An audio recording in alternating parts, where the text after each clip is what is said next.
এতিয়া 5টাত খুব traffic movement বেছি আছিল এনেকুৱা নহয় এই ট্ৰাকখন আৰু বাছখনেই আছিল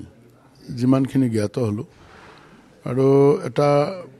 প্ৰচণ্ডভাৱে এটা কলিউশ্যন হ'ল নহ'লে ট্ৰাকখন কেনেকুৱা বাগৰি বাটত পৰি গ'ল কাজে কোনো না কোনো ঠাইত ভুল কোনো না কোনো ঠাইত আছে বাটপথেৰ খবৰ ল'লোঁ ইয়াতে কনষ্ট্ৰাকশ্যন চলি আছিল এই ক্ষেত্ৰত আমি আমাৰ ইয়াৰ ফালৰ পৰা কমিশনাৰ ট্ৰেন্সপৰ্ট আমি পঠাই আছোঁ আৰু লিড এজেঞ্চিৰ যিজন হেড তেওঁকো পঠাই আছোঁ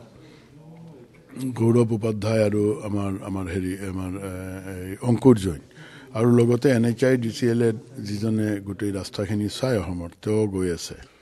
কাজে এই ক্ষেত্ৰত আজি এনকুৱাৰীটো চলি আছে বা চলি থাকিব এইটো কিন্তু আমি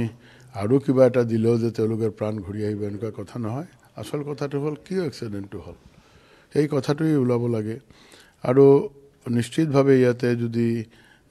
আমাৰ প্ৰয়োজনীয়তা পৰে আমি FIR কৰিম কনষ্ট্ৰাকশ্যন কোম্পানী হোক বা বিভাগ হোক যিসকলে আছে তেওঁলোকৰ এগেইনষ্টত FIR হ'ব মাননীয় মুখ্যমন্ত্ৰী নিজে মানে মিনিট টু মিনিট খবৰ লৈ আছে এই মুহূৰ্তত মিনিট টু মিনিট খবৰ লৈ আছে কি হৈছে কোন গৈছে কোন অহা নাই কেনেকুৱা হৈছে মানে গোটেইখিনি কথা মানে ঘণ্টাত 3বাৰ খবৰ লৈ আছে এই ক্ষেত্ৰত চৰকাৰ আমাৰ প্ৰচণ্ডভাৱে উদ্বিগ্ন